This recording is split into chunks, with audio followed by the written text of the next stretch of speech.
Please, God. This is God.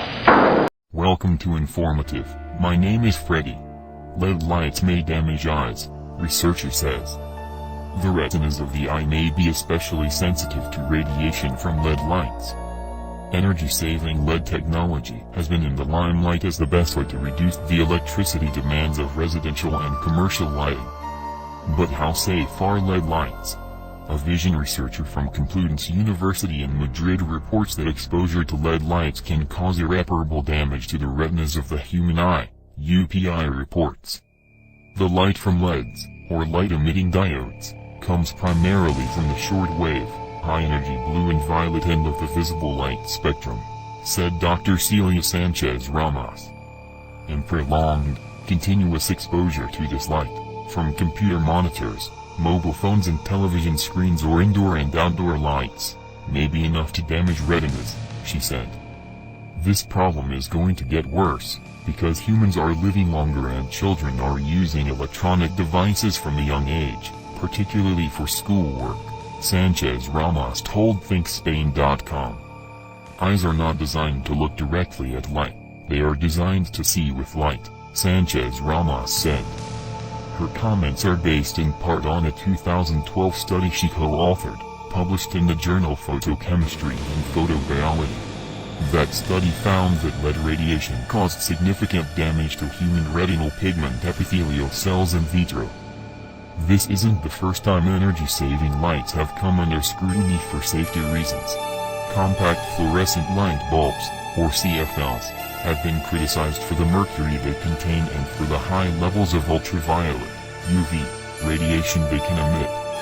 Sanchez Ramos notes that modern-day humans have their eyes open for roughly 6,000 hours a year, and are exposed to artificial light for the majority of the time. She suggests wearing good-quality sunglasses with UV filters, and eating a diet rich in vitamin A to protect the eyes from retinal damage. Research on blue-violet light. Ehler had a partnership with Parish Vision Institute in 2008 and their directive was to find the bands of visible light that were the most harmful to the eyes. 10 They split the visible light into multiple bands of 10 nanometers and each band was then focused on porcine retinal pigment epithelial, RPE, cells for several hours. So using this method, the specific band of blue light most harmful to the retina and to the RPE cells was identified to be at 415 nanometers to 455 nanometers. The blue-violet light that was discovered as part of this study is a 40 nanometers band of visible light that causes the maximum retinal cell death. Over time, our eyes are exposed to various sources that emit this blue-violet light, for example, the sun, LED lighting, CFLs. Combine that with the use of tablets, TVs, computer screens and smartphones, and there's no doubt our exposure to blue-violet light is on the increase. This cumulative and constant exposure to the blue-violet light is going to accumulate over time and has the potential to cause damage to the retinal cells, which is going to slowly lead to retinal cell death and can in turn lead to AMD. The level of light emitted by newer energy-saving lighting techniques, for example, LED, CFLs, is very high. For example, CFLs, white LED light and even sunlight emit high levels of blue-violet light compared to the rest of the blue light spectrum. This underscores the need for us to protect our eyes from the harmful bands of blue-violet light. LED's expert Diner Lena Vosram warned the lighting industry of the hazards of blue light from LEDs at an international conference in London last year. He said shorter wavelength light can damage the retina if it is too intense, and outlined ways for luminaire manufacturers to assess and mitigate these risks. But the effect of blue light goes further, because of the way it guides our bodily rhythms. Photon Star's Fenella Frost, also speaking at the Lighting Fixture Design Conference, shared some dramatic examples of the effects of blue light, specifically at 460 nanometers, at the wrong time of day. In studies on mice, the mice gained weight, were more likely to get cancer, and in one study lived for half as under natural daylight. But even light sources with a warm color temperature can include high levels of blue, so using warm light later in the day doesn't necessarily solve the problem. The issue of lead health hazards and their reporting in the media has sparked a furious online debate in the lighting business, with opinion sharply divided on the industry's Lighting Talk discussion board on both how to react to stories about retina damage and the effects of lead lighting on hormones such as melatonin, and the circadian rhythm. The warning bells were sounded by a French government watchdog in 2011, which reported that the blue component of LEDs can be harmful to the eyes of vulnerable people and children. The French Agency for Food, Environmental and Occupational Health and Safety, ANSES, said that long-term exposure to light at the blue end of the spectrum, especially light from LEDs, can cause toxic stress to the retinas. A photochemical change in the eye, related to the amount of retina exposure to blue light, can result in what's termed cellular oxidative stress, said the authors of the report. Vulnerable groups include children, those with high photosensitivities, and those who work in high lux levels. The report also criticized LEDs for their high glare. It pointed out that, because LEDs are point sources, they are more liable to exceed acceptable glare limits. It recommended that the unified glaring rating should be dropped for LED sources because it is unsuitable. The issue is set to be discussed again at this year's Lighting Fixture Design Conference, which takes place on 5 and 6 of June in London. Smartphones ruin more than your sleep, they may also be destroying your vision. If you are buying a new iPhone, don't use it in bed, and not just because nighttime smartphone use messes up your sleep cycle. The blue light from personal electronic devices has also been linked to serious physical and mental health problems. Blue light is part of the full light spectrum, which means we're exposed to it by the sun every day. However, nighttime exposure to that light, which is emitted at high levels by smartphones, tablets, laptops, and other LED screens, may be damaging your vision. It also suppresses production of the hormone melatonin, which throws off your body's natural sleep cues. When your melatonin levels and sleep cycle go haywire, your risk goes up for a wide range of ailments, from depression to cancer. Our various personal electronic devices emit blue light because it's so bright.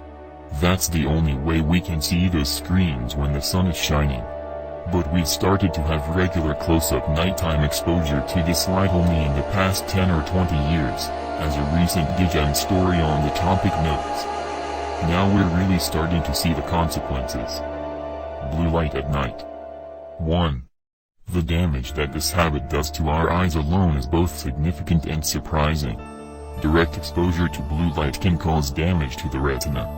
The American Macular Degeneration Foundation warns that retinal damage caused by blue light may lead to macular degeneration, which causes the loss of central vision, the ability to see what's in front of you. It should be noted, however, that most studies show this effect with the light being held very close to the retina, which may not exactly replicate typical phone use. 2. There may also be a link between cataracts and blue light, though more research is needed. Digem cited an eye doctor who says he's starting to see 35-year-olds with eyes that are as cloudy with cataracts as 75-year-olds. Though a single account can't prove that blue light exposure causes cataracts, this doctor just thinks there's a link, which doesn't count as evidence. The idea is being investigated. Still, studies haven't concluded anything certain yet. 3. Exposure to blue light at night can ruin sleep. Bright blue light disrupts the brain's production of melatonin, a hormone that helps regulate the sleep cycle. That's fine in the morning, but our brains are supposed to start producing melatonin when we are ready for sleep, and blue light interferes with that process. That's why smartphones ruin sleep, and messing with your sleep has a long list of associated health consequences that range from obesity to genetic disruption and memory problems. 4.